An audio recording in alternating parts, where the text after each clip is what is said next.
Selamat datang di X Undercover. Channel ini merupakan perbincangan antara Dr. Jaya dan Pak Franky yang bertujuan untuk edukasi serta menceritakan pengalaman Dr. Jaya sebagai ahli forensik dan patologi. Sekedar informasi terkait jadwal tayang X Undercover yang akan tayang setiap hari Senin, Rabu, dan Jumat. Maka dari itu, untuk mendukung channel ini agar selalu memberikan tayangan yang informatif dan edukatif, kalian bisa dukung kami dengan cara like, comment, subscribe, dan share. Dan selamat menonton! Komersial jangan salah Frankie, itu mahalnya mahal tetapi fasilitasnya bagus, dokternya lengkap, ada dokter spesialis segala macam, tempat mainnya ada, tempat olahraganya ada, makanannya dijaga sama ahli gizi dan lain-lain. Sehingga kalau buat orang tua yang pernah ngelihat panti jompo seperti itu, mereka lebih senang di panti jompo daripada di rumah. Di rumah dicuekin sama semua. Nah, jadi kalau menurut saya ada perubahan perubahan budaya dan cara pandang orang, di mana kalau zaman dulu orang tua tinggal sama anak sama cucu itu adalah sesuatu yang bagus, berbakti. Ya.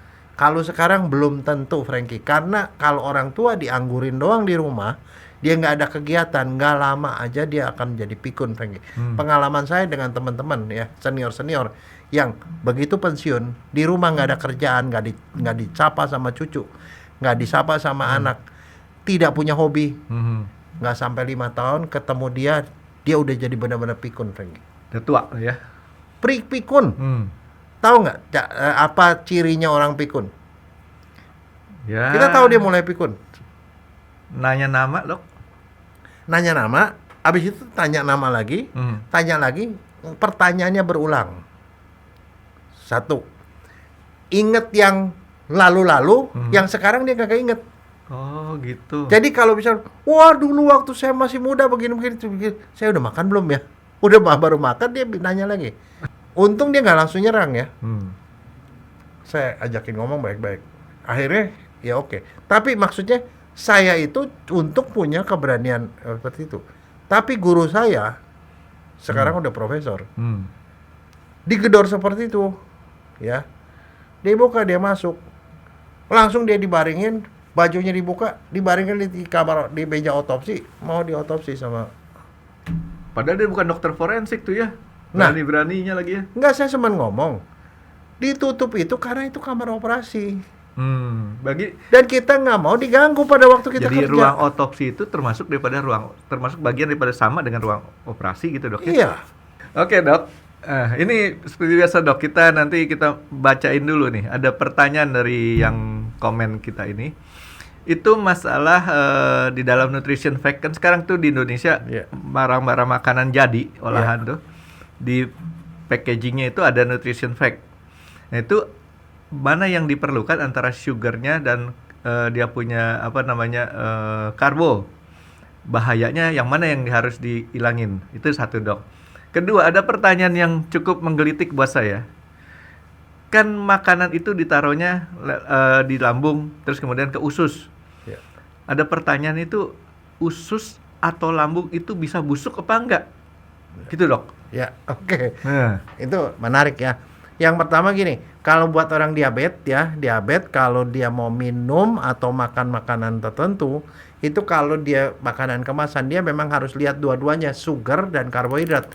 Apa bedanya dua-duanya itu? Gini, yang grup besarnya itu adalah karbohidrat. Karbohidrat itu grup besar, itu namanya gula. Gula ya. Karbohidrat. Nah, karbohidrat tuh ada paling sedikit tuh yang kita kenal baik selama ini ada 3. Monosakarida. Ya. Berarti gulanya 1 nih, 1 biji gula. Itu adalah glukosa. Glukosa itu yang bikin yang kita tes pada gula darah. Ya. Glukosa. Kedua, fruktosa itu gula tunggal yang ada di dalam buah.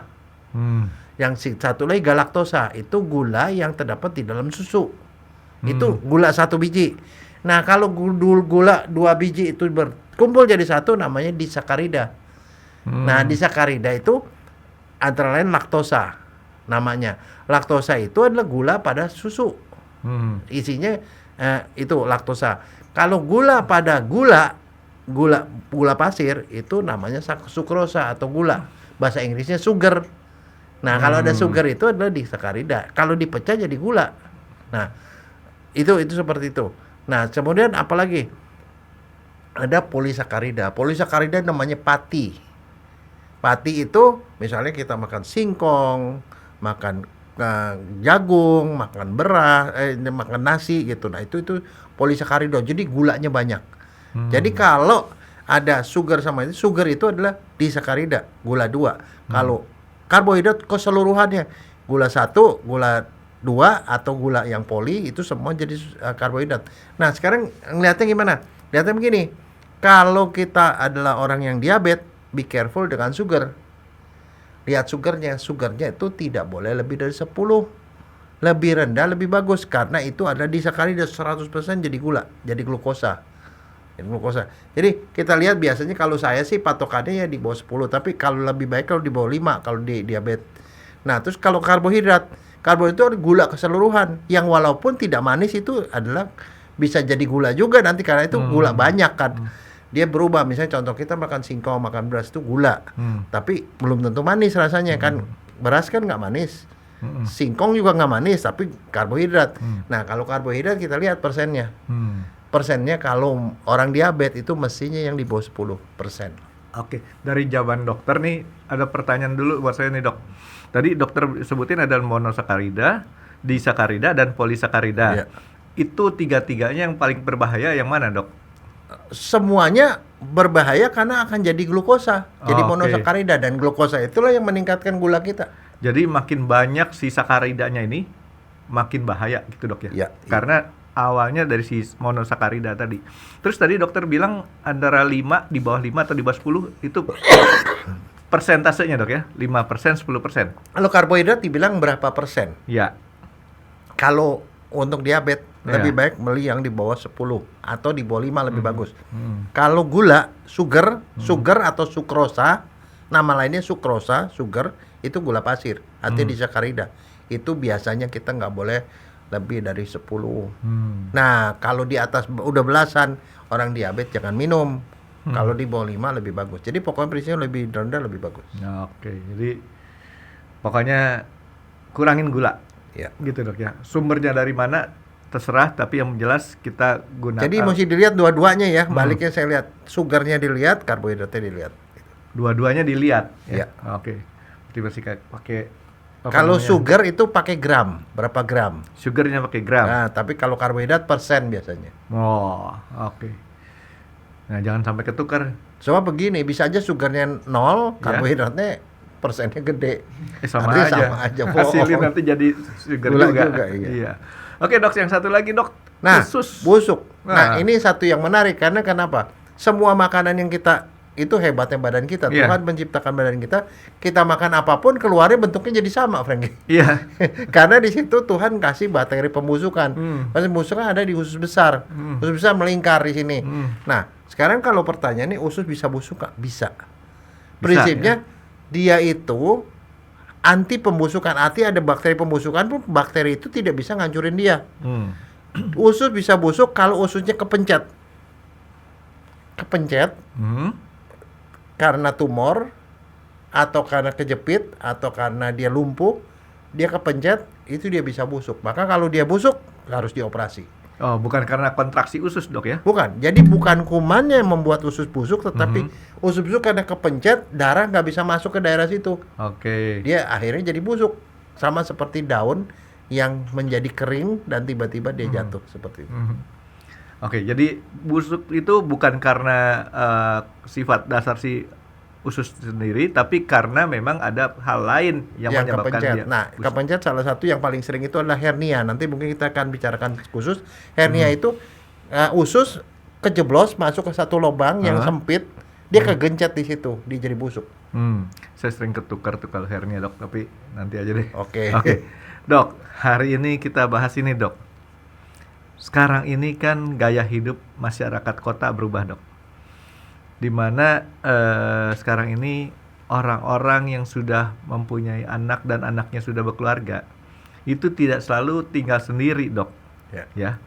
Kemudian orang-orang yang memilih hidup single juga kadang-kadang dia hidupnya sendiri, ya. Yang tadi tuh sudah berkeluarga anaknya, terus kemudian dia nggak selalu dia tinggal sendiri, tapi tinggal sama anak-anaknya. Tapi kadang-kadang juga orang tua tersebut ngerasa nggak nyaman tinggal dengan keluarga anak ataupun gabung, akhirnya dia tetap sendiri di rumahnya, tinggal sendiri. Nah itu kemudian ini ada satu kasus, ya bukan satu kasus hanya, sering kasus ini terjadi, cuman diberitakannya jarang. Diketemukan orang yang meninggal di kesendirian tersebut, diketahuinya belakangan. Ya. Nah, tentunya ini kan banyak aspek yang bisa dilihat dari ilmu kedokteran Dokter Jaya. Oke. Nah, mungkin Dokter Jaya bisa kasih penjelasan yang nggak usah lama-lama dok, 4 jam cukup dok. Oke, kita mulai dari sebabnya dulu, Frankie. Hmm. Ada sebab yang tidak bisa dihindarkan orang hidup sendiri di dalam satu rumah.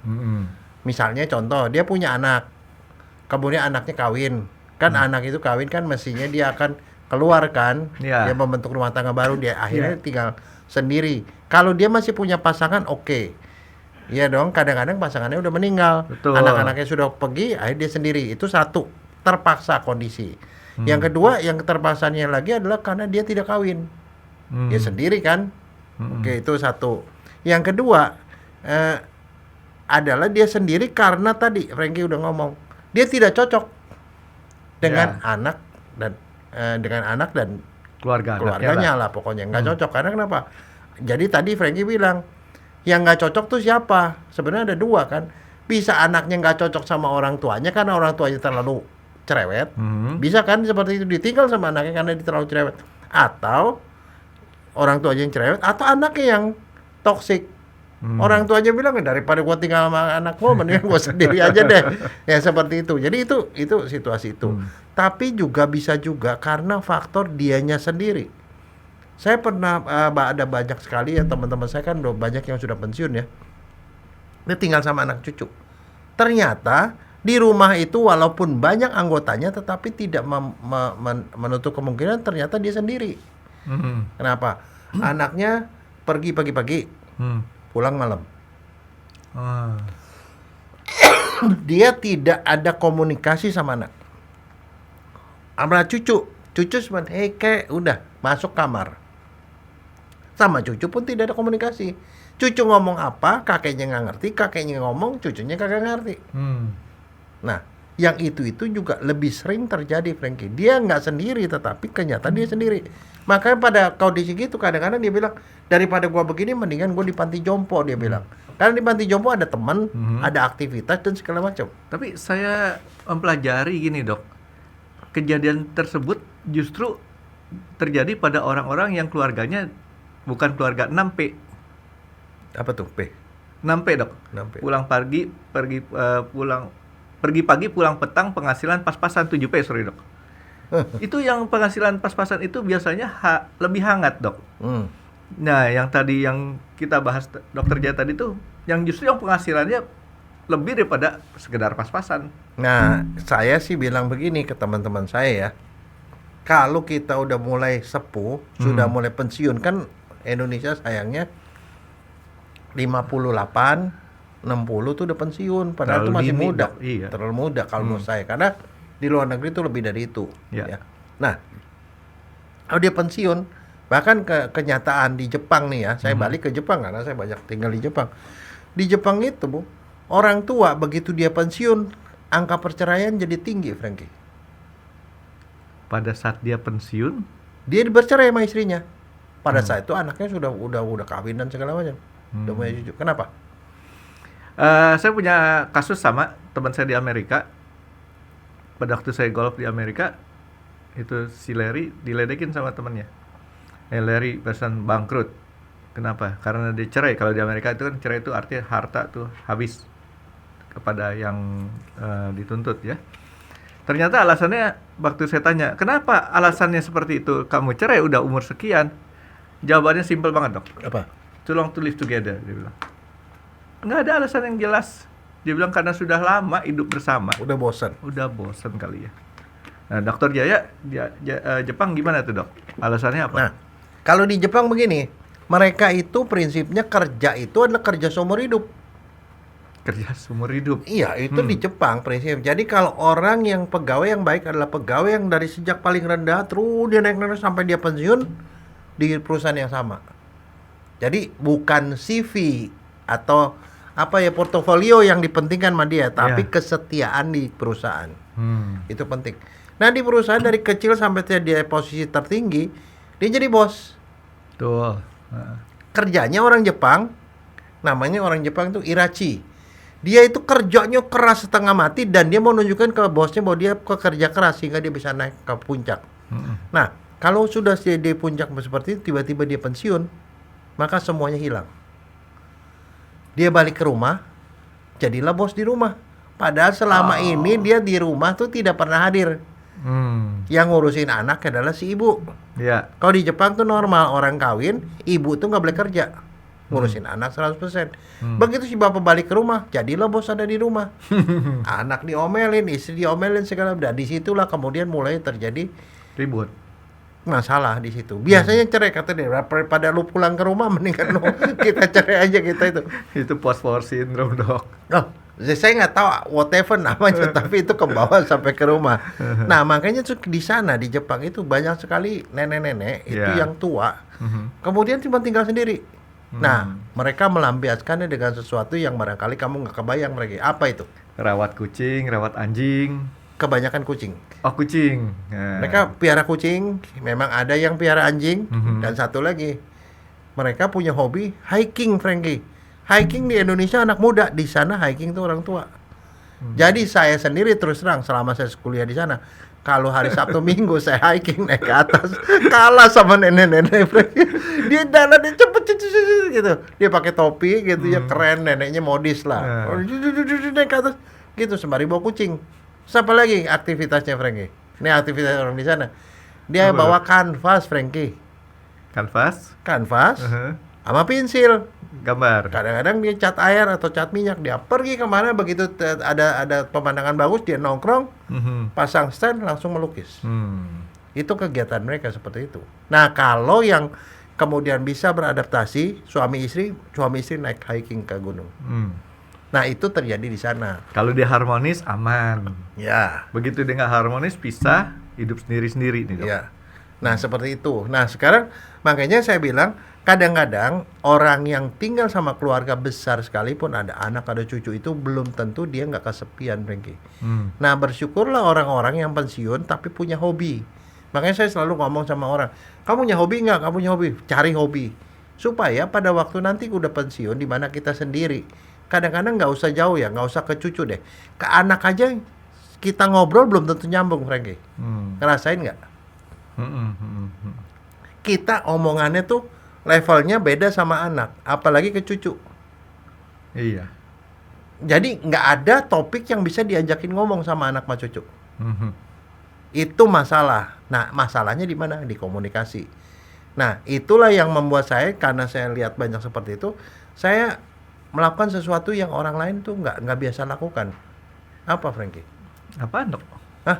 Apaan yang dokter buat? Kita harus melakukan aktivitas dan kegiatan sama seperti yang dilakukan anak kita, cucu kita. Nah, saya sudah setua ini, hobi saya apa? Saya nonton, kalau ditanya nonton, saya nonton, kalau orang tua kan nontonnya apa? Film detektif lah gitu. Enggak, saya nontonnya film kartun, Frankie. Berarti saya juga sama, Dok. Ngikutin apa kelakuan anak kecil, Dok. Apaan? Tidur. Enggak, itu enggak nyambung, tetap aja nggak ada gini, kakeknya lagi tidur katanya. Kalau saya nonton, jadi kalau anak-anak itu ada film di bioskop, saya nonton. Sehingga saya bisa ngobrol sama cucu saya.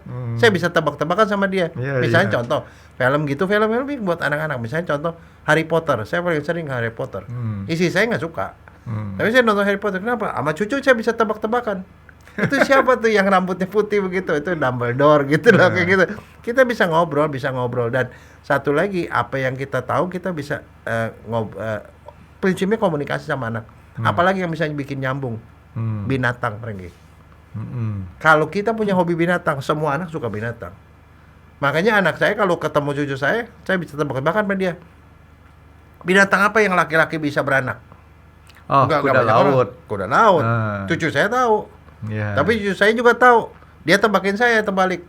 Grandpa, binatang apa paling lambat? Saya bilang, yang paling lambat, ini cucu saya baru 5 tahun nih. Yang paling lambat kura-kura. Salah, Grandpa. kura-kura masih menang lomba lari sama kelinci gitu ya. Ada ceritanya kan. Yang paling lambat siapa? Kaki 1000. Kok bisa? Pakai sepatunya lama. Keren banget. Nah, kita nggak bisa nyambung sama anak kalau kita nggak berpikir seperti anak-anak. Nah, itulah yang membuat anak-anak dan cucu saya tuh ya masih bisa connect sama saya, gitu loh. Berarti kalau besok saya ngomong sama orang, Dok, ya dia nggak nyambung, berarti yang salah saya apa dia tuh, Dok? Loh, generasinya yang salah. Berarti saya yang jadi anak-anak apa dia yang jadi Enggak, anak-anak? yang harus prinsipnya yang harus beradaptasi orang yang lebih senior, Frank. Oh, oke. Saya harus beradaptasi. Nah, jadi misalnya contoh, kalau anak sekarang itu senengnya film drakor misalnya, ya kita juga mesti nonton drakor supaya bisa nyambung ngomongnya gitu loh. Gitu. Nah, jadi artinya orang kalau komunikasinya itu ya tentunya kayak tadi saya bilang yang 6P, 7P tadi itu saya ngeliatin di keluarga-keluarga itu justru lebih hangat dan komunikasinya itu lebih bagus dibandingin sama orang yang penghasilannya itu sudah bagus ya.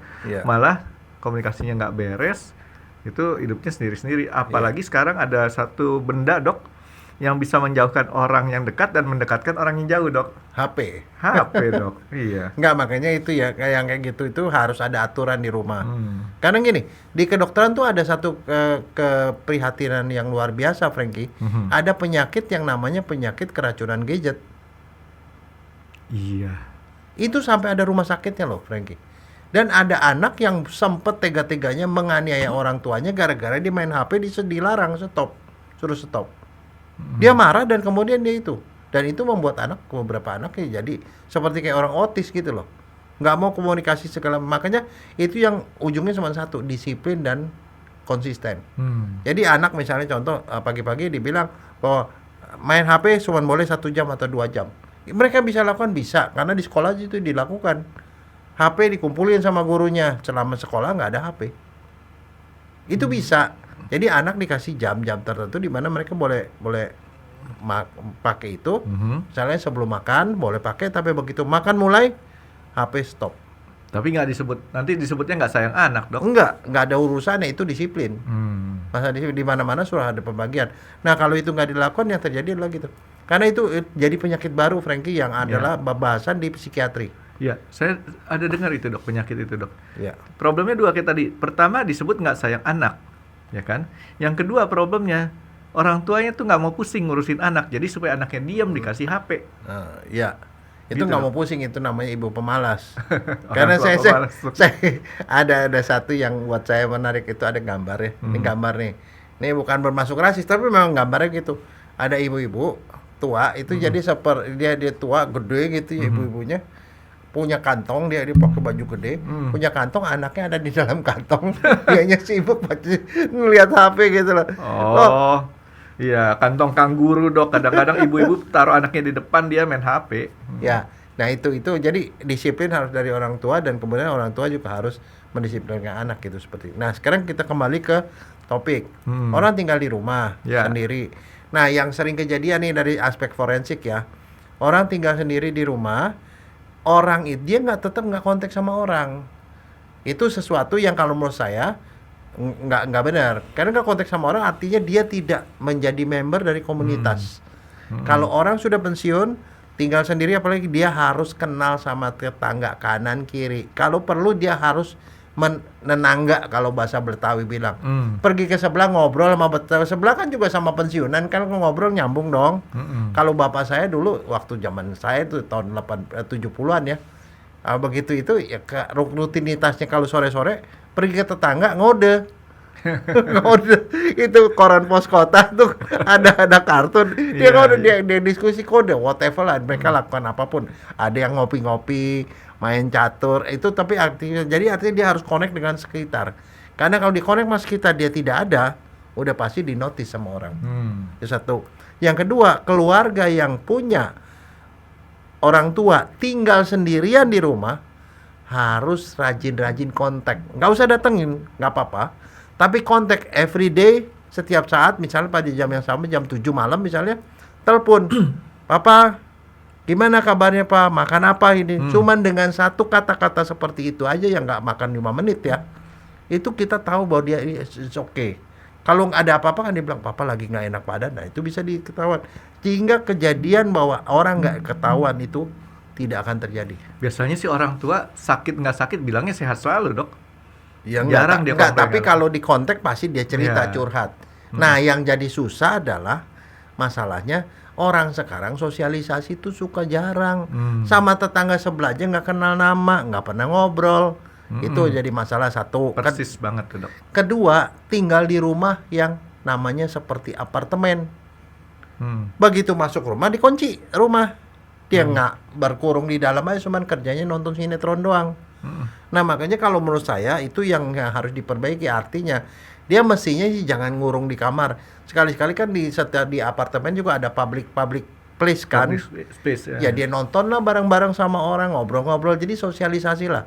Makanya kalau menurut saya ada bagus sesuatu yang terjadi misalnya di Medan, saya nggak tahu masih seperti itu nggak, di Medan mungkin di Pangkal Pinang segala macam, di mana orang-orang sering ngopi-ngopi tuh orang tua di itu. Nah bahkan di Jepang itu dibikin tempat di taman-taman, ada taman tempat duduk, ada seperti mejanya dibikin kayak belang-belangnya catur, dia main catur di situ Frankie. Oke, jadi kira-kira seperti begini, Dok. Kalau di Jakarta kan itu ada RPTRA, Dok, ya. Tapi ganti, bukan A, Dok. Apa? RPTROT. Apa tuh? Rumah terbuka ruang anak kan ya, ruang publik terbuka anak, RPTRA tuh kan. Ganti A-nya jadi OT, jadi ruang orang tua. Gitu. Enggak, itu bagus. Jadi di Korea juga sama, di Cina juga sama. Itu mereka punya taman-taman di mana sore-sore mereka jalan-jalan supaya mereka ada gerak sedikit. Terus ada meja, terus ada bangku-bangku, mereka ngopi-ngopi di situ, main catur. Kalau di Taiwan segala macam main mahjong. Main ya gambling-gamblingnya orang sana. Memang. Nah, tapi ada satu yang menarik Frankie. Saya kemarin belum lama saya pergi ke Vietnam. Di Vietnam itu yang namanya jalan kereta api itu Frankie, Iya. sama rumah jaraknya semeter. Jadi pintu rumah kebuka tuh di sebelah tuh rel kereta. Nggak takut tuh, Dok, ya? Loh, itu keseharian mereka. Dan keretanya seperti kereta kita zaman tahun 1980. Orang masih ada di atas-atas pada gelantungan di mana-mana. Jadi begitu ada kereta, gujuk mereka langsung masuk ke dalam rumah. Dan yang lucunya apa? Mereka sosialisasinya bagus. Pada saat nggak ada kereta, mereka gelar itu meja kecil. Dia ngopi di pinggir rel kereta. Begitu ada kereta dia masuk ke dalam. Dan itu jadi malah menjadi wisata buat turis, Frankie. Karena di orang-orang di Eropa, di Amerika nggak biasa tuh ada kereta dekat begitu sama manusia. Jadi mereka sengaja datang ke situ ngopi-ngopi di rel kereta. Begitu kereta ada dia masuk ke dalam rumah, pintu dibuka sedikit dia foto. Kereta loh. Enggak, maksudnya saya tuh ada aktivitas seperti itu. Itu satu pengalaman yang luar biasa kalau menurut saya. Kebayang Dokter Jaya itu kembali ke tahun 80 90 itu, sorry kalau kita ngomong Vietnam negaranya kayaknya ketinggalan sekitar 20 tahun, Dok, ya, dari Tapi Indonesia. tahu nggak Frankie apa yang saya rasakan waktu saya ke Vietnam? Apa, Dok? Ngerasa jadi jutawan besar dia. Kayak Crazy Rich. Kenapa? Biasanya kalau kita pergi ke Amerika 14.000 jadi $1. Iya. Kalau di sana Rp1 bisa jadi ratusan dong. Oh gitu ya? Iya. Oh kalau belanja jutaan Frankie. Oh. Bayarnya jutaan. Saya Itu- belum pernah tuh ke Vietnam tuh. Wah itu yang namanya beli es krim 100.000 gitu loh. Beli es krim 100.000. Ya kayak gituan. Maksudnya di sana harga rupiah itu jauh lebih tinggi daripada harga. Nah, oke, Dok. Jadi si orang tadi itu sekarang kan banyak sekali, Dok, tinggal di rumah-rumah jompo, Ya. panti preda. Dan sekarang ini masing-masing saya liatin banyak yang dikelola sama agama, Ya. ya kan? Tapi ada juga yang komersial, jangan salah Frankie. Itu mahalnya. Mahal tetapi fasilitasnya bagus. Dokternya lengkap, ada dokter Iya. spesialis segala macam. Tempat mainnya ada, tempat olahraganya ada, makanannya dijaga sama ahli gizi dan lain-lain. Sehingga kalau buat orang tua yang pernah ngelihat panti jompo seperti itu, mereka lebih senang di panti jompo daripada di rumah. Di rumah dicuekin sama semua. Nah, jadi kalau menurut saya ada perubahan Budaya. perubahan budaya dan cara pandang orang, di mana kalau zaman dulu orang tua tinggal sama anak sama cucu itu adalah sesuatu yang bagus, berbakti. Ya. Kalau sekarang belum tentu, Frankie. Karena kalau orang tua dianggurin doang di rumah, dia nggak ada kegiatan, nggak lama aja dia akan jadi pikun, Frankie. Pengalaman saya dengan teman-teman ya, senior-senior yang begitu pensiun, di rumah nggak ada kerjaan, nggak dicapa sama cucu, nggak disapa sama anak, tidak punya hobi, nggak sampai 5 tahun ketemu dia udah jadi benar-benar pikun, Frankie. Udah tua ya. Pikun. Tahu nggak apa cirinya orang pikun? Ya. Kita tahu dia mulai pikun. Nanya nama, Dok. Nanya nama, habis itu tanya nama lagi, tanya lagi, pertanyaannya berulang. Satu, inget yang lalu-lalu, yang sekarang dia kagak inget. Oh, gitu. Jadi kalau bisa, wah dulu waktu saya masih muda begini-begini, saya udah makan belum ya? Udah baru makan dia nanya lagi. Yang baru-baru dia lupa, yang lama dia inget. Sudah gitu. Kalau ngomong tiba-tiba berhenti. Apa ya? Jadi ada banyak hilang. Ada beberapa kata yang dia tahu namanya, tidak tahu fungsinya. Ini pensil. Pensil buat apa ya? Dia nggak tahu. Atau kadang-kadang dia tahu fungsinya, namanya dia kagak tahu. Itu loh yang buat nulis-nulis itu apa namanya gitu. Itu tanda pikun. Ngomong suka berhenti. Ngomongnya diulang-ulang. Itu adalah tanda awal pikun, Frank. Waduh, berarti saya udah mulai pikun, Dok. Yes. Soalnya saya setiap kali golf saya tanya terus nama caddy-nya siapa, ntar 5 detik lagi saya tanya lagi, kamu caddy nama siapa? Lupa lagi, Dok. Ya, Soalnya itu. kalau nanti diapal, Dok, bahaya. Istri saya cemburu. Oh, jangan berarti itu sengaja ya. Nggak sengaja kamu apal sih, Dok. Dan satu ada yang lupa, yang pelupa Alzheimer itu yang bermanfaat, Frankie. Ya. Lupa sama utang. Kalau lupa sama utang oh, bahagia itu, Frankie. Satu lagi, tapi ada yang berbahaya. Lupa sama rumah sendiri masuk ke rumah orang. Kasus miripnya adalah kita salah ambil parkir orang. Iya. Ya. Itu beberapa kali. Karena sekarang mobil banyak warna sama, kita ngebuka mobil orang. Dipencet-pencet, dipegang-pegang kok nggak bisa kebuka. Begitu kita lihat, ternyata beda. Apalagi udah pernah sampai masuk ke dalam nggak? Di sebelahnya ternyata orang lain.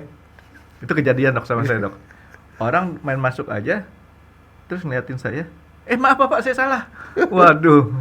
Pernah gandeng pasangan orang? Secara nggak sengaja pernah. Iya. Kejadiannya itu waktu saya di eskalator. Eskalator saya turun, terus kemudian istri di belakang, terus ada perempuan jalan, saya beginiin, ternyata orang lain, gitu. Modus itu. Oke, Dok. Jadi sekarang kalau Oke, ya itu kondisinya kayak begitu. Kondisi itu. kayak gitu. Nah sekarang, Dok, kalau misalkan memang seseorang tuh harus sendiri, tadi Ya. dokter kan sebutin, itu sering harus dikontrol, Dok. Ya. Ya. Pertama dia sendiri harus sosialisasi, sering menangga, dan harus punya hobi dan segala macam. Itu Dan keluarga harus telepon dia dan kadang-kadang mesti nengokin dong. Karena gini ya, orang tua itu kalau ditengokin sama anak itu bukan soal ditengokinnya. Kalau anak telepon aja, papa udah makan apa hari ini, itu aja udah seneng gitu loh. Apalagi dibawain martabak, Dok. Aduh, enak banget, Dok. Ya tapi kalau dia nggak doyan martabak ya sebel. Oke. Oke, Dok. Nah sekarang menurut dokter, mana yang lebih sehat? Orang yang tinggal sendiri atau dengan orang yang berkumpul di keramaian tapi sendiri? Itu tergantung kepribadian, Frankie. Ada orang yang memang kepribadiannya itu homey orangnya. Iya. Seneng sama rumah, seneng di rumah, di mana dia seneng masak, dia ngobrol sama cucu segala macam. Kalau yang gitu ya memang di rumah yang paling bagus. Tapi kalau dia misalnya dia cuek, nggak bisa komunikasi sama orang, barangkali tinggal sendiri itu adalah jauh lebih bagus buat dia, lebih sehat secara mental. Tapi kalau orangnya senang sosialisasi di rumah nggak bisa, mungkin panti jompo juga tidak masalah. Panti jompo itu bukan pembuangan orang tua, tetapi justru tempat di mana mereka bisa sosialisasi, ngobrol dengan orang-orang yang senasib. Dan merasa masih dihargai, Dok, ya? Iya, betul sekali. Berarti kita kembalikan lagi kepada sifat aslinya. Iya. Karakter Dan satu orang jangan tersebut. lupa, Frankie. Ya. Kalau orang yang dia agak religius, ada baiknya begitu dia pensiun dia aktif di komunitas keagamaan. Mungkin barangkali dia pengajian, mungkin dia aktif di gereja, di apa segala macam sesuatu. Dan jangan lupa kadang-kadang hal itu membuat orang merasa berharga. Kadang-kadang misalnya contoh kalau di agama Katolik itu ada namanya Legio Maria. Perempuan. Kerjanya ya, tapi yang laki juga ada, Frankie. Kerjanya apa? Pergi ke rumah sakit mendoakan orang yang sedang sakit dan segala macam. Itu membuat dia lebih berharga. Mungkin dia jadi volunteer untuk kadang-kadang pergi ke panti asuhan dan segala macam. Jadi aktivitas itu tuh akan membuat orang merasa walaupun saya sudah tidak kerja tapi saya berarti untuk orang lain gitu. Terus kemudian juga dari segi makanan kali dok ya, orang yang tinggal di panti-panti tersebut makanannya Terjamin. lebih terjamin dok ya. Dihitung gizinya. Orang di rumah mana ada dihitung. Dihitung gizinya seperti apa, di pemeriksaan kesehatan rutin. Ada dokternya, bahkan ada dokter spesialis segala macam. Tapi problemnya dok, orang ini jaga gizinya kadang-kadang menimbulkan problem baru, emosinya meningkat. Biasanya dia hidup makannya sesuka dia, dikasih makannya itu lagi. Nah, ya udah kalau sudah seperti itu berarti dia nggak cocok di situ. Nggak Makanya tadi cocok. balik lagi, yang mana yang lebih bagus ya itu tergantung. Kalau saya sendiri sih seneng saya bisa ngobrol sama cucu dan segala macam sama anak. Jadi kalau pergi jalan-jalan sama anak segala macam.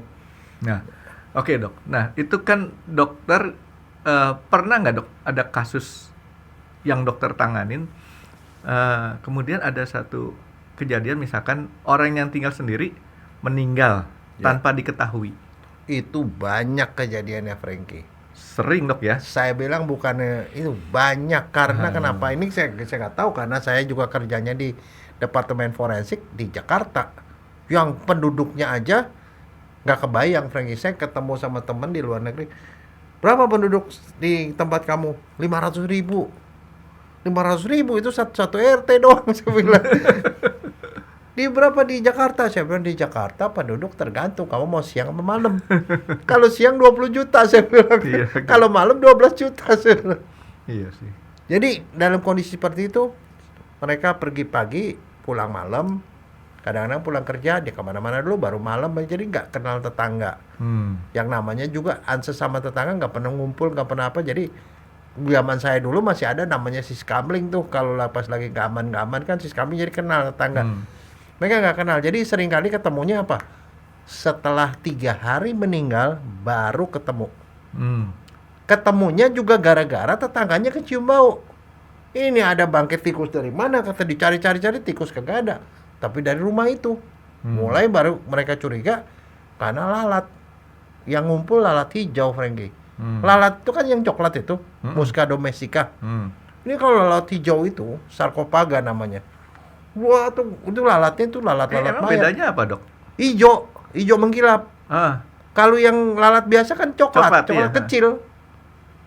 Itu beda tuh ya? Beda. Ada lalat terus yang ada garis-garis warnanya belang putih Pokoknya coklat keren dah putih. kalau yang hijau tuh dok, mengkilat. Kalau yang putih coklat putih hijau itu lalat kuda namanya. Itu mah nggak apa-apa. Kalau lalat Musca domestica biasanya ya karena Buah. terus ada enggak yang bau-bau lah. Tapi kalau buah kan lalatnya kecil tuh. Ya lalat kecil itu lain kecil. lagi. Tapi kalau udah lalat hijau itu biasanya mayat, Frankie. Oh. Jadi ada lalat dari situ, dari jendela keluar, wah itu artinya ada sesuatu dan itu biasanya sudah ada bau. Nah sekarang apa yang harus dilakukan kalau misalnya tiba-tiba ya kita ya nggak mengharapkan ya sekali waktu terjadi seperti itu, apa yang harus dilakukan? Jangan diapa-apain karena kita tidak tahu di situ yang jelas mungkin ada orang meninggal. Iya. Jangan dobrak rumah orang karena secara hukum kita masuk ke rumah orang, masuk ke kamar orang, ke rumah orang, itu ada tindak pidana, Frankie. Yang terbaik adalah lapor Pak RT, lapor Satpam atau Pak RT, kemudian bersama-sama ngebuka. Biasanya mereka akan hubungi Pak RT boleh rame-rame gitu ya, atau hubungi polisi. Nah kalau sampai Pak RT aja nggak perlu tunggu polisi boleh dok? Boleh, tapi itu kan paling kurang jangan dobrak Jangan sendiri. sendirian, Kalau ya, sendirian itu namanya kita mau ngedobrak rumah orang, namanya maling. Lapor RT, kemudian Pak RT punya hak untuk gitu karena dia memang kepala kan. Kalau dibuka ternyata ada mayat, apa yang harus dilakukan? Tidak boleh siapapun menyentuh apapun di situ. Begitu ada udah lapor polisi. Polisi punya tugas untuk ngecek. Nah polisi itu ngecek yang datang itu polisi siapapun. Nah biasanya kalau ada satpam hubungi satpam hubungi polsek setempat. Dia akan datang ngecek. Nah, mereka itulah yang punya kewajiban untuk nentuin ini kasusnya apa, kriminal apa bukan. Tapi prinsipnya kalau ada orang ketemu sudah busuk dianggapnya kriminal sampai terbukti tidak. Oke, jadi walaupun kita tahu dia tinggal sendiri nih dok, ya, terus kemudian bisa saja kematiannya itu normal, artinya tidak boleh gegabah, ya, menganggap bahwa dia mati normal. Dan kalau kita sampai datang, kita pegang, kita rubah-rubah apapun, itu namanya merusak barang bukti, Frankie. Oke, walaupun kita disebutin. Ya kita tidak tahu. Kita bisa nggak tahu. Bisa juga matinya bunuh diri, whatever, kita tidak tahu. Jadi arti sebelum ada kepastian sebabnya meninggal, itu kita jangan berasumsi dulu dia meninggalnya normal. Pokoknya kalau ada orang kayak seperti itu, lapor Pak RT akan lapor keamanan polisi yang punya tugas. Dan kalau kasus seperti itu misalnya ada keluarganya dihubungi, ada ketemu nih bapak Anda sudah berkondisi ini. Satu yang harus dipikirkan, tidak akan ada satu dokter pun yang mau bikin surat kematian pada kasus seperti itu. Tidak ada satupun dokter yang mau. Loh, karena kalau dia pembunuhan, dokternya mau tanggung jawabnya gimana? Oke, jadi harus diperiksa dulu. Jadi ini dianggap sebagai kasus tidak wajar. Jadi orang ketemu busuk di rumah dianggap mati tidak wajar. Urusan polisi. Maka keluarga tidak punya hak itu ada pada polisi. Dan makanya kalau ketemu seperti itu nggak boleh diam-diam Pak RT, keamanan kemudian bawa ke puskesmas atau ke rumah sakit bikin surat kematian. Itu melanggar hukum, Frankie. Ini perlu nih dok ditekankan nih dok. Ya artinya jangan sampai kita walaupun tujuan kita baik nanti bisa berakibat celaka buat kitanya sendiri dok. Kita dianggap menghilangkan barang bukti. Iya. Nah, satu, dokternya sendiri pun sudah diajarkan bahwa kalau ada mayat busuk dibawa ke puskesmas atau ke rumah sakit tidak boleh dibuat surat kematian. Itu peraturannya yang bikin siapa dok? Loh enggak. Peraturan kepolisian atau peraturan kedokteran? Itu di dalam undang-undang kesehatan ada. Undang-undang kesehatan itu. Di KUHP juga ada. Oh, dua-duanya berarti ya? Iya, karena itu dianggap mati tidak wajar. Mati tidak wajar kan ada 3 yang utama. Pembunuhan, bunuh diri, kecelakaan, dan satu mati yang tidak jelas. Tidak jelas. Ini yang tidak jelas ini dok ya? Kalau tidak jelas mesti kejelasan, makanya ini polisi yang ini. Makanya adalah salah ada seorang dokter misalnya, contoh dokternya ini keluarganya sendiri. Wah, saya tahu itu bapak saya sakit jantung. Dia dokter. Dia bikin surat kematian, kagak boleh, karena dia tidak punya hak. Ya, siapa yang punya hak? Tergantung polisi. Polisi akan ngirim orang ini ke rumah sakit atau puskesmas atau ke departemen forensik untuk dilakukan pemeriksaan forensik. Pemeriksaan forensik itu ada 2, bisa periksa luar, bisa periksa dalam. Nah, dalam kasus seperti tadi dok, ada jenazah yang belum jelas penyebab kematiannya. Itu harus sampai dilakukan otopsi nggak dok? Nah itu dia, kewenangan diberikan pada polisi, pada penyidik. Tetapi ada instruksi Kapolri tahun 75 yang mengatakan pada kasus seperti itu harus diotopsi, Frankie. Dari tahun 75 masih berlaku sampai dengan saat ini? Sampai sekarang belum pernah dicabut. Oke. Jadi keputusan instruksi Kapolri harus diotopsi. Kalau di dalam KUHP Kitab Undang-Undang Hukum Acara Pidana, boleh otopsi, boleh enggak. Oke. Tapi diperjelas lagi kalau kasus seperti itu harus diotopsi. Nah, nanti yang bikin surat kematian adalah dokter yang melakukan otopsi atau pemeriksaan jenazah. Jadi tetap aja itu dua-dua bisa berlaku. Jadi kita nggak bisa bilang mana salah malah enggak. Bisa aja pada kasus itu keluarganya bilang, Pak, dia tuh memang udah sakit-sakitan, inilah ada begini. Kemudian si polisi dengan lihat TKP, lihat kondisi gini, oke lah saya kabulkan, ini periksa luar saja, dia boleh. Jadi itu kebijakan dia dah, karena kita kadang-kadang kita tidak tahu juga di daerah itu mungkin tidak ada dokter forensik, tidak ada orang yang punya pengalaman gitu-gitu. Polisi itu punya kemampuan untuk diskresi, ini periksa luar, periksa dalam. Jadi in case misalnya ada kasus seperti itu, keluarga keberatan, dia bisa mengajukan nego sama polisinya. Pak, kita tidak ada tuntutan bapak ini juga tidak punya warisan, tinggal sendiri. Ini keluarga kami, paman kami, dia tidak ada, nggak ada keluarga segala macam. Kita sudah rela segala macam, dan polisi berdasarkan temuan TKP kayaknya sih nggak mencurigakan. Polisi bisa melakukan diskresi, keputusan yang oke, saya putusan nggak usah periksa luar. Keputusan ada di tangan polisi, bukan di tangan siapapun. Ya, Dok, itu kan kasusnya jenazah tersebut ketahuan dan dilaporin. Nah, sekarang kalau ketahuan tapi nggak dilaporin, Dok, Oke. itu ada konsekuensinya nggak, Dok? Nah, masalahnya di Indonesia kita ada sesuatu yang namanya tanah wakaf, Frankie. Apalagi tuh, Dok? Tanah wakaf itu adalah satu tanah yang dihibahkan pada masyarakat untuk tempat dia kubur. Biasanya orang yang Muslim. Iya. Kalau orang yang non Muslim tuh biasanya tidak ada tanah wakaf seperti itu. Jadi mereka harus dikubur atau dikremasi. Untuk kubur atau kremasi harus ada surat kematian. Tanpa itu tidak bisa dikubur, tidak bisa dikremasi, karena itu adalah ada aturannya.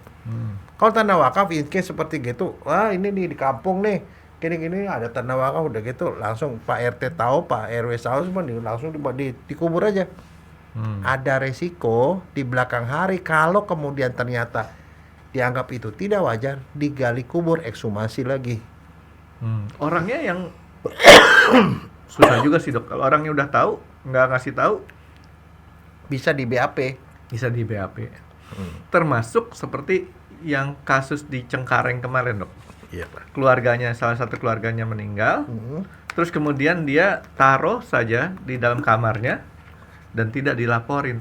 Itu Bisa diproses. bisa diproses Bisa orang tersebut. menyembunyikan barang bukti.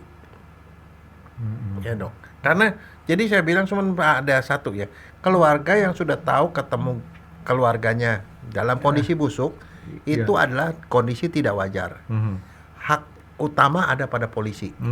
Jadi polisi itu bisa, tapi harus dilaporkan pada polisi supaya kita nggak salah. Nah di polisi kalau nggak mau otopsi bisa nego sama polisi, tapi polisi belum tentu mengabulkan. Kalau di TKP-nya polisi mencurigai itu adalah ada indikasi. dia akan memaksa tetap otopsi. Jadi itu kebijakan polisi. Kalau polisi ya udah selesai. Tapi in case entah si polisi nggak otopsi atau keluarga diam-diam dikubur di tanah wakaf misalnya, atau ditaruh di kebun sendirilah, ditanam sendirilah, bukan tanah wakaf ya. Punya kebun ditanam di situ, ada kemungkinan digali lagi. Kalau sampai digali lagi, keluarga yang harus membiayai biaya penggalian. Dan itu ya repot, dan mereka bisa di BAP sama polisi, diproses lah kenapa begini. Jadi itu urusan jadi panjang. Jadi itu diskresi polisi, Dok, ya? Dilakukan otopsi luar atau otopsi dalam. Nah, pernah nggak, Dok, ada satu kasus yang dimana kelihatannya normal tapi ternyata itu pembunuhan? Oh, sering. Itu sebabnya makanya di waktu saya baru lulus jadi spesialis forensik, yang kasus seperti itu kira-kira mencakup sampai 25 sampai 30% dari kasus yang masuk ke departemen forensik. Gede, Dok. Gede. Iya. Kebayang aja kasus 1 tahun tuh 4.000 yang kami otopsi. Kalau 30% berapa Makanya. tuh? 4.000, 1.000, Dok.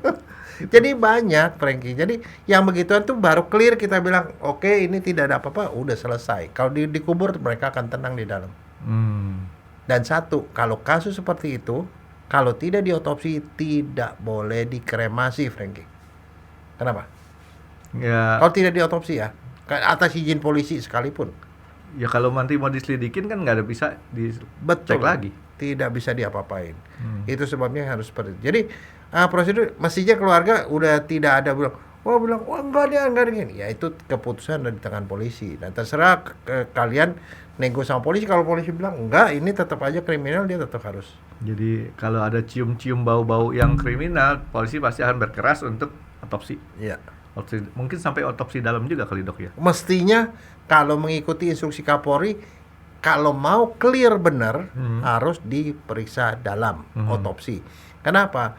Kalau diotopsi ternyata itu memang ada sesuatu, itu hanya bisa ketahuan dengan otopsi. Kalau sudah ketahuan sesuatu, polisi bisa menyetop langsung atau dia bisa melanjutkan. Iya, karena kalau saya berpikir agak negatif sedikit, bisa saja dia meninggal karena umur. Ya. Bisa saja dia meninggal karena makanan yang dia makan. Ya. Berasal dari mana? Entah itu disengaja diracun atau nggak disengaja. Bisa jelas, juga kecelakaan di rumah, dia kepleset, jatuh, iya, meninggal. atau diplesetin dok sama orang. Ya whatever lah, tapi pokoknya itu tidak akan jelas sebelum di otopsi. Karena seringkali gini, ada satu kondisi yang bisa meragukan. Karena kalau ketemu sudah 3 hari itu mayat itu semua sudah gembung semua, Frankie. Mayatnya sudah mengembung, warna kulit itu kan gitu coklat ya, coklat mungkin kuning, itu sudah jadi udah Coklat. kebiruan. Oh, biru. Kebiruan, coklat, udah gitu keluar cairan, keluar darah, seperti darah dari kuping, dari mata, dari hidung, dari mulut, dari anus, dari kalau dia perempuan dari kemaluan, semua berdarah-darah sehingga buat orang awam bilang, wah ini pasti dibunuh dan segala macam. Itu di belakang hari, apalagi begitu kejadian di foto-foto sama keluarga mereka bilang, ini masa kata dokter ini tidak dibunuh nih, ini ada begini-begini. Nah dokter juga nggak bisa apa-apa kalau nggak diotopsi. Hanya dengan otopsi dokter tahu. Sebab yang kita lihat berdarah-darah itu bukan darah, tapi cairan pembusukan. Yang berasal dari dalam tubuh. Darah tubuh hanya bisa ketahuan setelah dibongkar semua, ketahuan itu adalah dibunuh apa enggak, keracunan apa enggak. Jadi tanpa itu nggak boleh kita menduga-duga. Nah, diotopsi. Nah, kalau harus diotopsi, nah itu ada permasalahan. Keluarganya bilang, masa otopsi saya harus disuruh bayar? Nah itu. udah kecelakaan, udah kita Udah meninggal, prihatin begini, kehilangan, iya. mesti kecelakaan. Nah, itulah susahnya di Indonesia, Frankie. Di dalam undang-undang kesehatan yang terbaru sekalipun ya, undang-undang nomor 17 tahun 2023 yang baru ditandatangan tuh, yang omnibus law kesehatan itu Iya. itu dikatakan yang kayak namanya seperti itu biayanya ditanggung negara, Frankie. Harusnya ditanggung negara gitu. Harusnya dok, ya? ditanggung negara, dan itu dibebankan pada APBD dan APBN. Masalahnya itu ada di undang-undang di atas langit. Di lapangannya kalau dimintain dana dan polisi bilang, kami nggak ada dana. Ke atas kan nggak ada dana. Ternyata tidak ada alokasinya. Kan APBN APBD itu harus ada alokasinya. Iya. Yang jelas. Makanya saya mengajarkan pada beberapa calon spesialis, tolong kalian ngomong sama DPRD bahwa yang namanya otopsi, pemeriksaan forensik dan segala macam harus dianggarkan oleh pemerintah daerah. Kita mintakan negara susah lah, terlalu gede Indonesia. Iya. Ya, itu. Ngomonglah, ada beberapa murid saya yang kemudian ngomong di DPRD, ngomong-ngomong dan kemudian mereka bilang begini, alasannya saya ajarin caranya. Bahwa namanya penegakan hukum itu posisinya penting, karena kenapa? Investasi dari luar negeri itu bisa sampai ke kabupaten bisa. Mereka investasi ke pemerintah daerah. Investasi itu hanya bisa jalan kalau mereka terjamin keamanannya. Keamanan dan termasuk penegakan hukum. Kepastian hukumnya juga. Nah, itu sebabnya karena sudah diundangkan, harap Anda bikin anggarannya dong. Nah, makanya di beberapa daerah, beberapa provinsi sudah ada anggaran khusus untuk itu. Jadi pemeriksaan forensik untuk orang hidup, pemeriksaan orang mati, otopsi, periksa luar, periksa dalam, baik oleh dokter umum, dokter siapapun atau dokter forensik, ada tarifnya dan mereka punya anggarannya.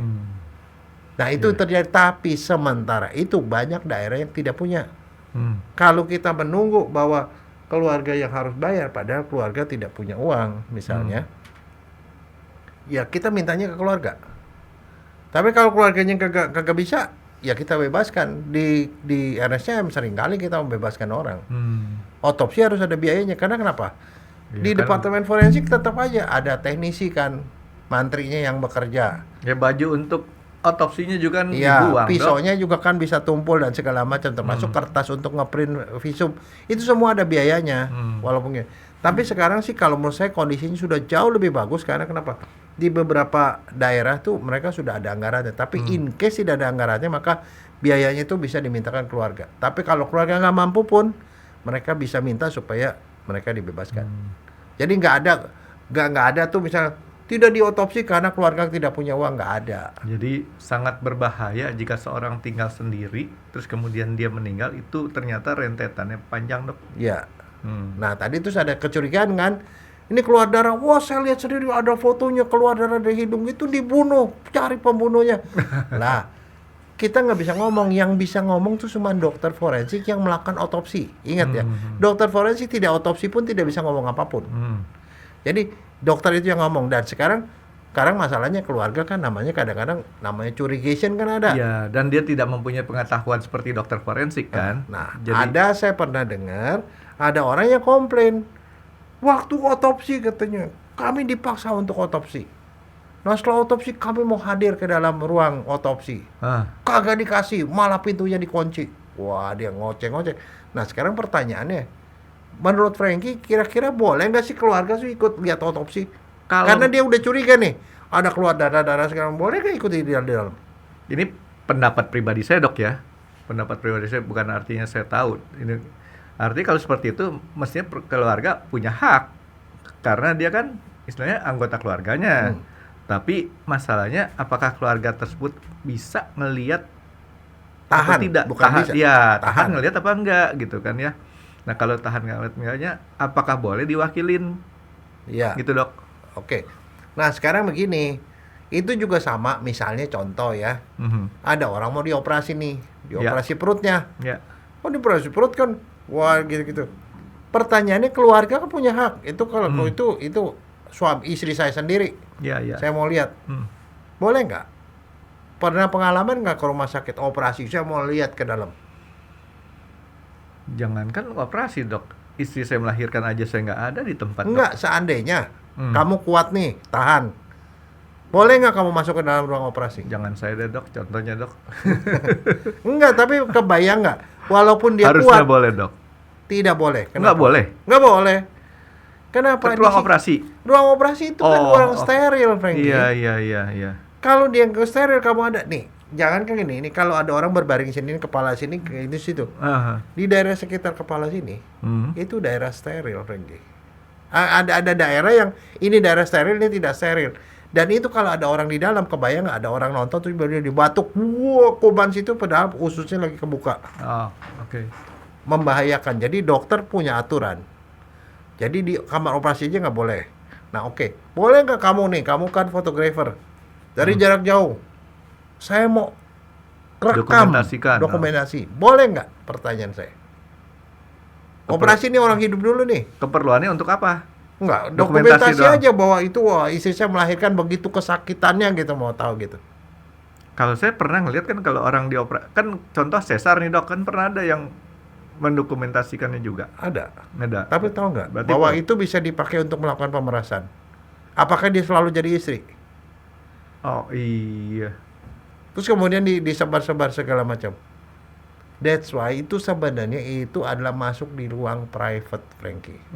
Private antara dokter dengan si pasien, tidak untuk orang lain. Walaupun dengan pasangan persetujuan si hidupnya pasangan sendiri. ya, tapi kita harus kasih tahu bahwa itu ada kemungkinan. Nah sekarang kebayang, itu baru suami. Saya bapaknya, direkamin, divideoin anaknya lagi lahiran. Itu lahiran itu kan gak bisa kita tutup-tutupi bahwa ada yang kelihatan. Iya. Nggak bisa, Frankie. Jadi Nggak boleh, Dok, ya. Satu, kedua, teknik operasinya si dokter sendiri. Bisa aja itu ada satu teknik yang dia temukan, yang adalah rahasia, yang kalau ketahuan sama dokter lain itu dia nggak bisa membuat ini menjadi paten misalnya. Jadi ada banyak hal. Takut kesaingan nih, Dok. Enggak, bukan. Tetapi itu masalah soal privacy. Privacy satu temuan. Kalau temuan saya, bahkan ide aja saya ngomong ke orang lain, kemudian orang ambil dan kemudian dia bisa jadi dapat hadiah Nobel misalnya, whatever lah. Iya. Tapi itu adalah rahasia, Frankie, prosedur. Nah, orang otopsi hampir sama seperti itu. Cuman bedanya orang mati, orang hidup. Kan kita nggak bedakan orang mati, orang hidup. Nah, tapi ada satu bahayanya lagi, satu. Ini mungkin mengandung kuman, mungkin mengandung racun, bisa berbahaya buat orang. Dan adanya orang lain itu mengganggu orang. Saya sendiri pribadi, kalau saya lagi operasi, melakukan tindakan itu, diawasi sama dokter lain, yang saya tidak tahu ini siapa, mungkin keluarga pasien segala macam. Saya nggak merasa aman loh. Lagi otopsi ini, Dok? Enggak. Operasi? Operasi lah. Saya nggak merasa aman, sepertinya saya diawasi gitu loh, segala macam tindakan saya. Mungkin sesuatu yang saya bisa kerjain 10 menit jadi 30 menit. Karena saya merasa, wah gue lagi diperhatiin nih, gue mesti. Jadi itu mengganggu, Frankie. Oke. Kita nggak mau terganggu. Dan satu lagi kalau otopsi itu namanya operasi besar. Kepala digergaji, kebayang nggak? Ada keluarganya ngelihat kepalanya lagi digergaji, itu kan sesuatu yang sebenarnya bukan untuk dilihat orang awam. Iya. Nah, makanya jangan ada di situ. Jadi sebenarnya boleh nggak dok kalau otopsi itu keluarganya hadir? Kalau kondisi khusus bisa, tapi harus dengan izin dan dengan prekausi yang benar. Jadi biasanya kalau kami punya aturan begini, kalau cuman buat ngelihat aja dari jauh. Karena kita nggak mau kamu tiba-tiba lihat gitu, begitu lagi digergaji itu dia pingsan. Histeris lagi. Pingsan. Iya. Pingsan terus dia jatuh lagi ke gegar otak lagi. Urusan. Jadi itu adalah kerjaan dokter, percayakanlah sama dokter itu, nggak usah dilihat. Tapi kalau dibilang, oke saya nggak kuat, tapi saya wakilkan sama dokter. Saya punya keluarga dokter, boleh masuk. Saya pernah punya pengalaman seperti itu. Kondisi khusus, yang meninggal itu adalah Thomas Wanggai. Papua. Dia itu adalah Presiden Papua Merdeka pada waktu itu. Di tahanan meninggal. Keluarganya curiga ini dibunuh apa memang meninggal. Karena apa? Nah, keluarga aja kan dalam kondisi curiga. Institusi kami, institusi pemerintah. Jangan-jangan nih pemerintah nih kong kali kong. Ya. Dia bilang dia menghadirkan orang, bahkan sampai dari internasional, Frankie. Jadi saya nggak tahu deh, internasional ACRC atau Amnesty International whatever lah. Mau datengin orang seorang dokter. Dokter sama dokter kita nggak ada masalah. Karena kenapa? Apa yang kita temukan pada tubuh jenazah ini adalah rahasia. Iya. Rahasia kedokteran. Nggak setiap orang bisa diinin. Dan otopsi ini dilakukan atas perintah polisi. Kalau polisi hadir, it's no problem. Tapi kalau orang keluarga hadir, keluarga ini kan kita tidak tahu. Pro kontra dan kita tidak tahu. Apalagi ini orang asing. Dan kayak tadi dokter bilang bisa saja menjadi dugaan yang tidak beralasan walaupun itu benar. Iya. Satu, apa yang terjadi di dalam itu bisa dikomongin di luar, itu bisa jadi berubah faktanya. Ini hanya diketahui, bahkan sekarang gini, kalau saya sebagai dokter forensik ketemunya A, ini ada dokter anestesi ada di situ, mungkin dia akan berpandangan lain karena kan ilmunya lain. Iya. Nah, itu yang kita nggak mau. Sedangkan kita melakukan otopsi itu untuk kepentingan polisi. Iya. Nah, waktu itu kita bilang karena itu daripada kita dibilang dicurigai gitu, kita setuju. Tapi dengan perjanjian tertulis. Anda dokter sama dokter ada disumpah. Anda hanya boleh ngomong sama dokter. Dokter. Tapi apapun yang Anda lihat di sini adalah pengetahuan Anda. Anda nggak boleh bocorkan keluar. Satu. Anda boleh lihat, boleh dengar, tapi Anda tidak punya hak bicara. Kita nggak mau kalau lagi otopsi, itu kan ini. Nah, itu ilmu supir, dok. Boleh dengar, boleh lihat pembicaraan bos-bosnya, tapi dipendam di perut. Ya. Ya, seperti itu. Itu yang kita ngomong. Oke, setuju. Anda tidak punya hak untuk ngomong.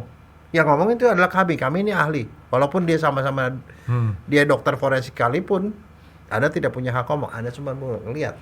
Dan dia tidak boleh ikut aktif dalam tim. Nggak ada. Nah itu, begitu setuju udah. Jadi begitu selesai otopsi, dia cuma bilang ke keluarganya, oke, kita temuin semua sesuai dengan prosedur, udah selesai. Kependapat terserah sebelah sini pendapatnya apa.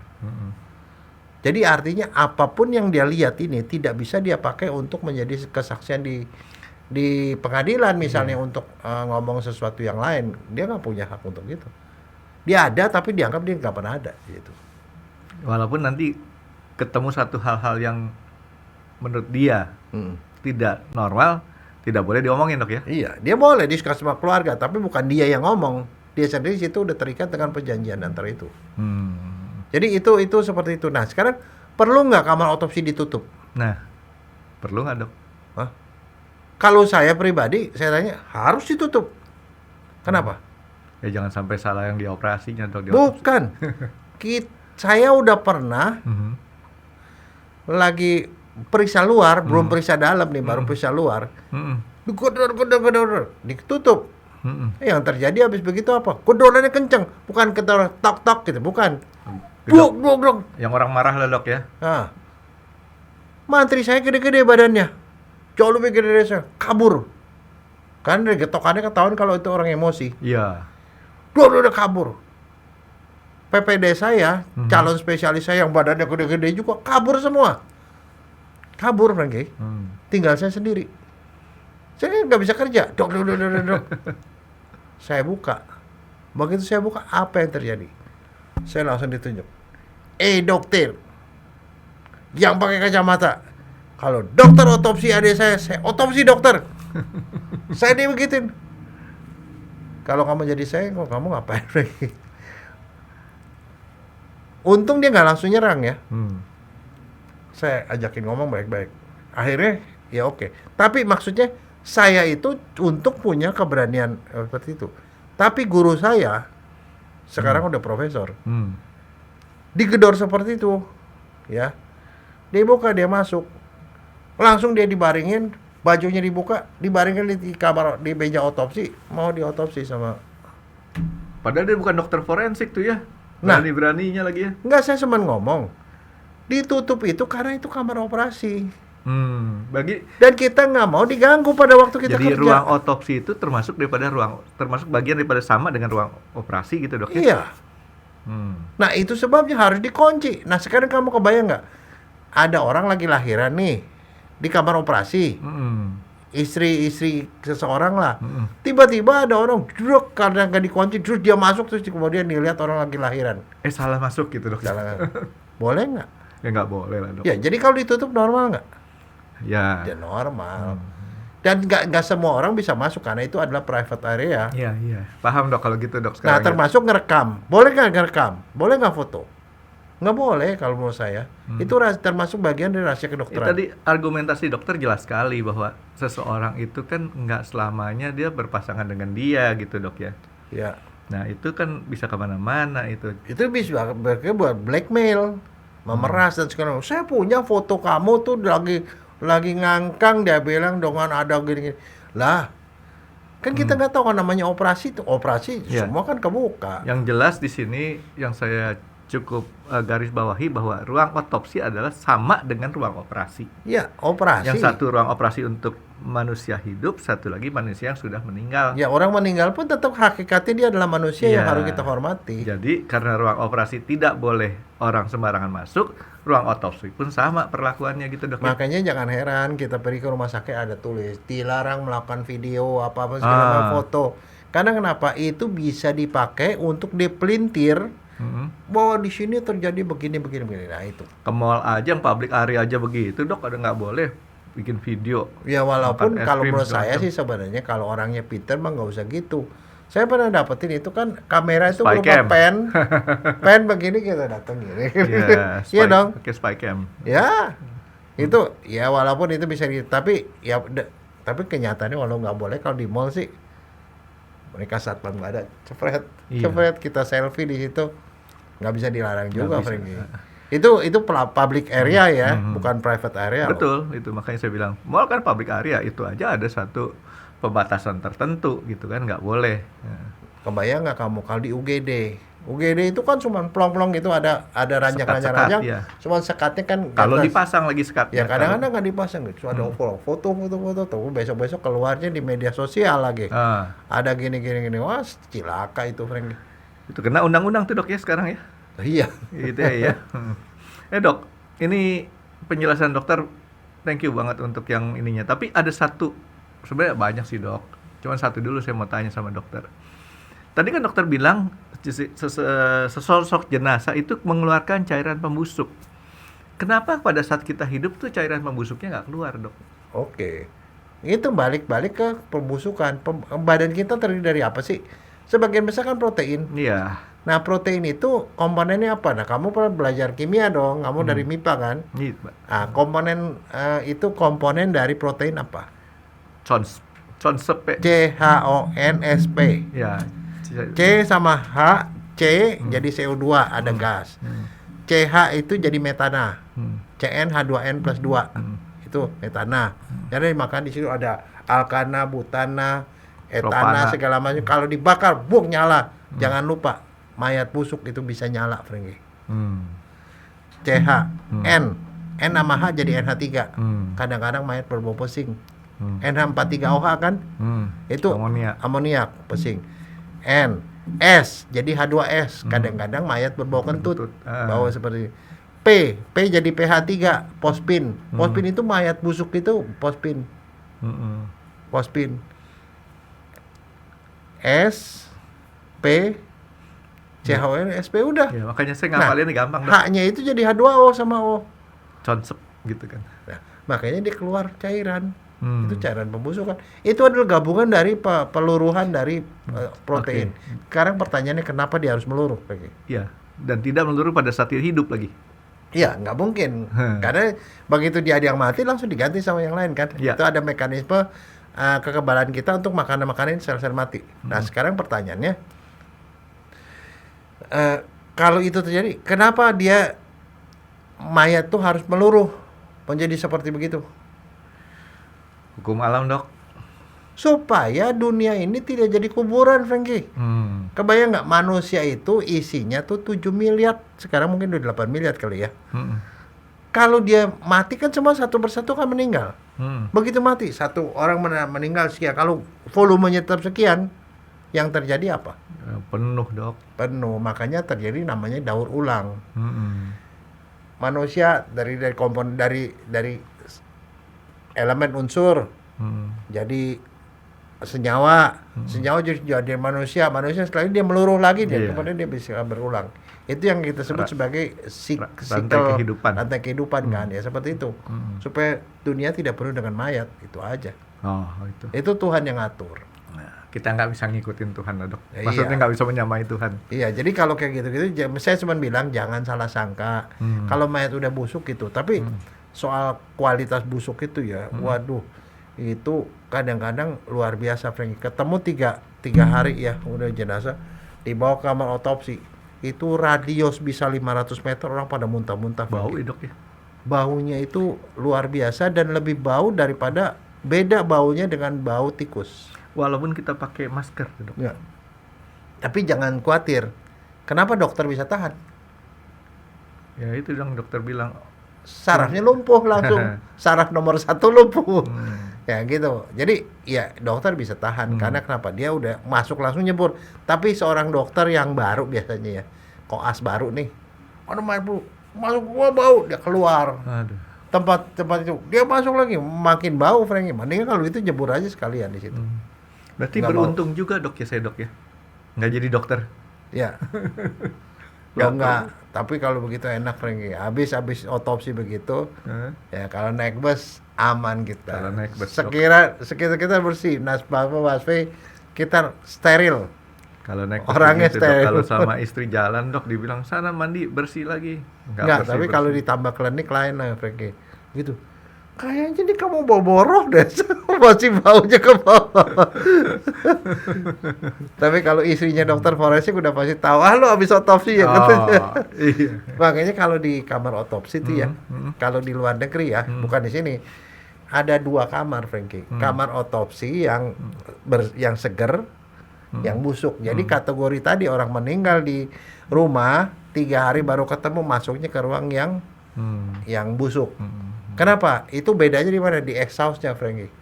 Exhaust-nya lebih kuat, dibuang ke atas. Atas udah kecampur, udah nggak bau lagi. Tapi itu untuk mencegah juga supaya di tempat yang seger, dokter tetap masih bisa nyium. Kalau dia di sini lumpuh, dia nggak bisa nyium racun di situ, Frankie. Oh, iya. Ya itu. Oke. Dokter, tadi kan udah kasih penjelasan ya mengenai seorang hidup sendiri. Tapi Dokter Jaya awal tadi sebutin bahwa kita harus punya hobi, Dok ya? Ya. Dokter Jaya hobinya apa, Dok?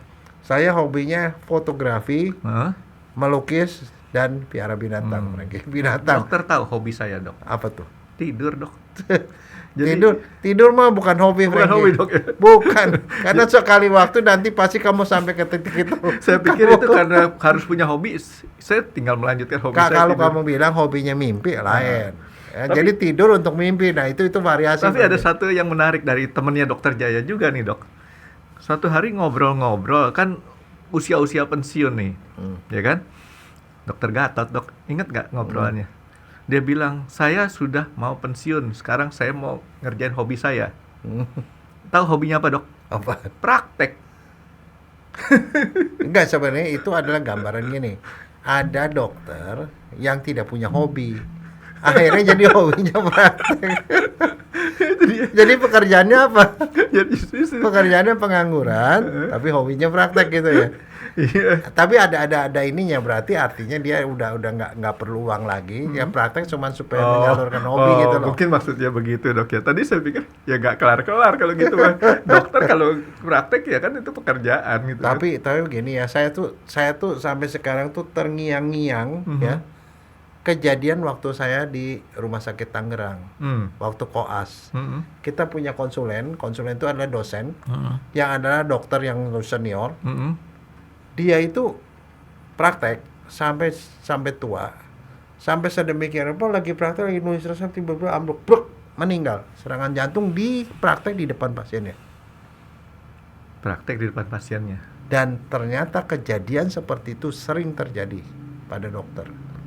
Nah, sekarang saya pikir, saya sendiri sih pribadi kalau jadi dokter, Ya. saya tidak mau yang seperti itu. Kalau kita tentara, Frankie, perang di medan perang, itu beda, Frankie. Meninggal di medan perang, itu namanya tewas. Itu impian. Itu tewas namanya. Orang misalnya pastor, lagi sedang tugas di daerah, waktu menjalankan tugas itu, pegawai negeri lagi sedang melakukan tugas ibadah meninggal, itu namanya gugur. Ya. Gugur. Bukan meninggal, Frankie. Gugur. Itu udah jadi pahlawan karena gitu. Tapi kalau dokter sampai begitu meninggal, kalau menurut saya itu bukan cita-cita semua dokter. Jelas dok. Ya enggak. Karena kenapa? Kan bagian-bagian hidup tuh ada. Pada saat bagian di mana kita mengumpulkan ilmu, sekolah, sampai dapat gelar. Kemudian bagian kita meniti karir. Sampai mencapai puncaknya. Setelah mencapai puncaknya, yang bagian paling akhir itu yang harus diakhiri dengan baik. Yang namanya kualitas hidup yang baik apa? Menikmati hasil kerja kita. Nah, setuju dok. Nah, bagian itulah yang hilang. Kenapa bisa hilang? Karena orang nggak punya hobi. Balik lagi. Karena kenapa? Kalau menurut saya hobi yang sangat mencerdaskan dan itu banyak membantu orang Jepang adalah piara binatang. Karena dengan piara binatang kita care. Pertama kita mesti tahu binatang itu seperti apa perilakunya, seperti apa psikologinya. Kita juga tahu kapan kita mesti kasih makan, kapan kita mesti jaga kesehatan dan segala macam. Otak ini jalan terus, itulah yang membuat orang hidup. Kalau menurut saya dia berarti untuk binatang itu, maka dia tuh akan menjaga dirinya sendiri supaya dia hidup, supaya dia bisa tetap care sama itu. Nah itulah yang kita kerjakan. Misalnya kalau kita nggak punya hobi binatang, it's okay. Tapi hobilah misalnya membantu orang lain. Hobilah kita kerja sosial atau segala macam. Itu sangat membantu karena membuat kita berarti walaupun kita sudah. Itu adalah step kehidupan terakhir tuh yang harus kita jalani. Berarti untuk orang lain sampai akhir. Tapi bukan dengan tenggelam di pekerjaan sampai kemudian akhir gitu loh. Tenggelam di pekerjaan sampai dengan akhir. Ya. Itu coret gitu dok ya. Ya. Enggak lah, maksudnya bukan cita-cita lah. Kalau terjadi gitu ya kejadian memang. Tapi bukan itu. Kecuali kalau tadi saya bilang gugur itu loh. Berarti sedang melaksanakan tugas gugur. Nah itu sesuatu yang hebat. Jempolan. Ya itu udah klasifikasi meninggal yang berbeda lah. Ya. Gitu. Oke dok. Ada yang lain dok untuk orang yang sendiri dok? Ya saran untuk dokter? sementara ini gitu ya. Mudah-mudahan ya tidak ada yang berakhir seperti itu. Makin lama makin kurang gitu ya. Berarti saya hobi tidurnya saya tambahin lagi dok dengan hobi yang lain dok. Oke. Makasih dokter Jaya. Terima kasih sudah menonton X Undercover. Jangan lupa like, comment, dan subscribe. Dan ditunggu ya video-video kami selanjutnya. Nah buat kalian, jika ada pertanyaan untuk Dr. Jaya, boleh banget komen di bawah. See you guys.